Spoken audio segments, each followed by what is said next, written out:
अक्सर विवादों में रहने वाला अंबिकापुर शहर का जीवन ज्योति अस्पताल एक बार फिर अपनी सुर्खियों में आ गया है। इस अस्पताल में एडमिट सूरजपुर जिले के एक मरीज के परिजनों ने अस्पताल प्रबंधन पर अभद्र व्यवहार करने का आरोप लगाया है। सूरजपुर जिले के दशरथ साहू ने बताया कि वह अपने पिता का इलाज सूरजपुर जिला अस्पताल में करा रहे थे। वहाँ स्थिति में सुधार नहीं होने की वजह से मेडिकल कॉलेज अंबिकापुर रेफर किया गया, जहाँ से रेफर पर्ची लेने के बाद मरीज को अंबिकापुर एम्बुलेंस से लाया जा रहा था। इसी समय एम्बुलेंस में कार्यरत लोगों ने निजी अस्पताल में इलाज कराने की सलाह दी, जिसे दशरथ साहू द्वारा अपने बीमार पिता को शहर के निजी अस्पताल जीवन ज्योति में भर्ती कराया गया। परिजनों के मुताबिक एडमिट करवाने से पहले डॉक्टरों से खर्च पूछने पर 60 से 70 हजार में इलाज पूरा हो जाएगा बताया गया था। इस पर परिजनों ने हामी भरकर इलाज शुरू कराया, लेकिन 2 दिन बीतने के बाद अस्पताल के द्वारा मरीज के परिजनों को 80,000 रुपए का बिल थमा दिया गया। वहीं इतनी ज्यादा रकम की व्यवस्था करने में परिजनों को 1 दिन का समय लग गया, जिसके बाद अस्पताल द्वारा 1 लाख का बिल फिर से परिजनों को थमा दिया गया। ऐसे में 2-3 दिन बीत गए और परिजनों ने बताया कि RT-PCR जांच रिपोर्ट नहीं आने से आयुष्मान कार्ड चालू नहीं हो पाया था, और जब RT-PCR की रिपोर्ट आई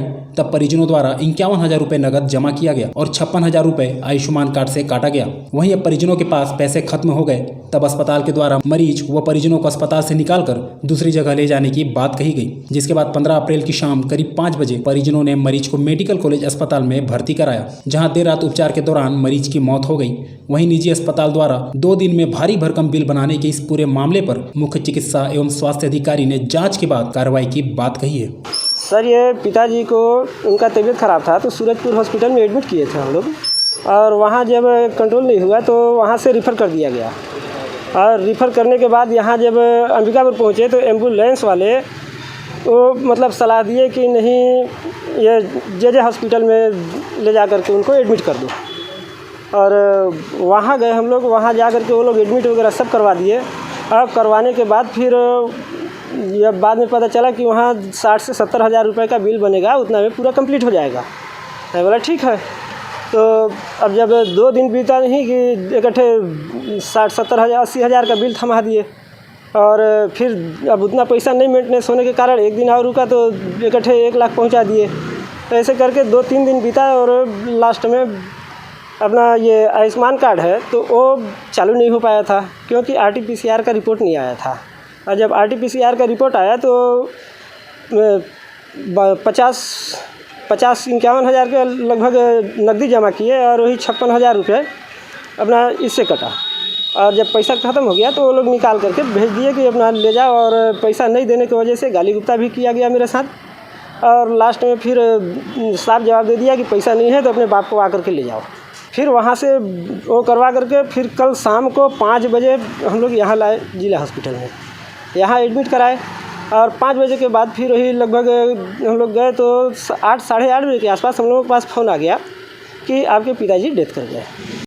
अगर इस तरीके का कोई बात है वहाँ पे, और कोरोना के मरीज़ को जो हमारे से अनुबंध हुआ है और उसको तोड़ते हुए कोई भी प्राइवेट नर्सिंग होम इस तरीके से अनियमितता करेगा, इसकी जांच कराई जाएगी और पाए जाने पर बहुत ही कड़ी कार्रवाई की जाएगी।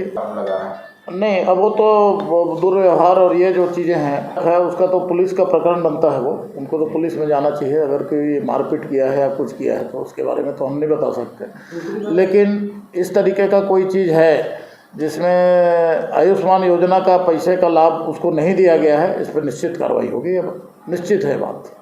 उसके पास में 2 प्रकार के कार्ड हैं, एक तो 5 लाख रुपए वाले कार्ड हैं और दूसरा 50,000 वाले कार्ड हैं।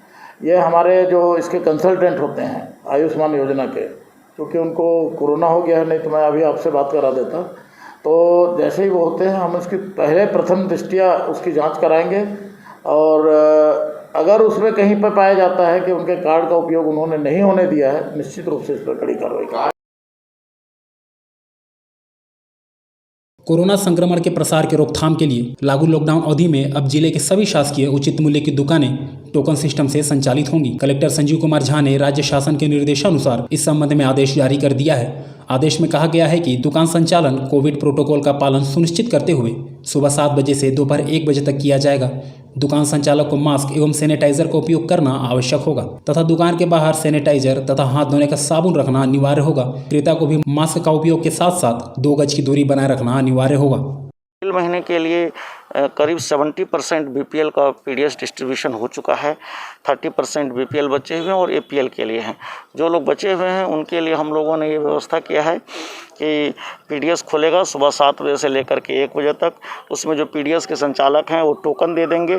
पहले उनको टोकन दे दिया जाएगा, उसके बाद वो सोशल डिस्टेंसिंग करते हैं, अपना अपना आकर के लेते जाएंगे। चूँकि 70% का वितरण हो गया है, इसीलिए अब कहीं कोई भीड़ की संभावना नहीं है। और जितने भी पीडीएस हैं, जैसे अपने यहाँ शहर में है तो एक वार्ड में एक के हिसाब से व्यवस्था हो गई है, तो किसी को दूर भी नहीं जाना है, बहुत ज़्यादा भीड़ भी नहीं होगी। हर पीडीएस में कार्ड भी कम हो गए हैं और चूँकि 30% ही बचे हुए हैं तो इसका अच्छे से हो जाएगा। सरगुजा कलेक्टर संजीव कुमार झा और एसीपी टीआर कोशिमा के द्वारा लॉकडाउन अवधि में स्वयं सड़क पर उतरकर नियमों के अनुपालन का जायजा लिया जा रहा है। इसी कड़ी में देर शाम अंबिकापुर के प्रमुख चौक चौराहों तथा मार्गों के अलावा धार्मिक स्थलों में भी लॉकडाउन की स्थिति का जायजा लिया।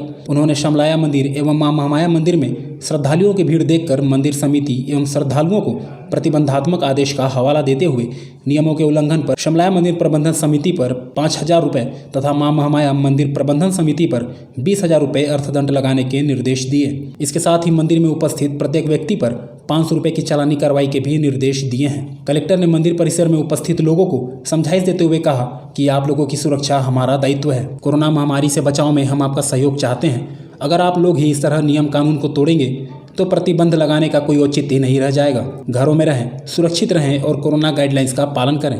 नियमों का उल्लंघन करने पर कार्रवाई होगी। इसके अलावा शहर भ्रमण के दौरान कलेक्टर ने घड़ी चौक में बेवजह घूमने वालों तथा चालकों को फटकार लगाकर अधिकारियों को चालानी कार्रवाई के निर्देश दिए हैं।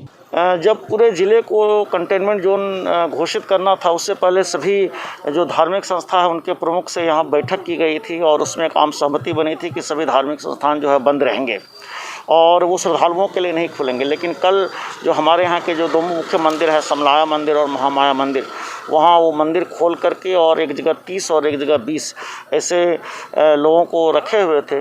तो उन पे जो मुख्य पुजारी है उनको 5,000 रुपये का जुर्माना और मंदिर बंद करवाया गया। साथ ही जो जितने भी वहाँ पर दर्शक आए थे, श्रद्धालु आए थे, सभी को अलग से जुर्माना हुआ।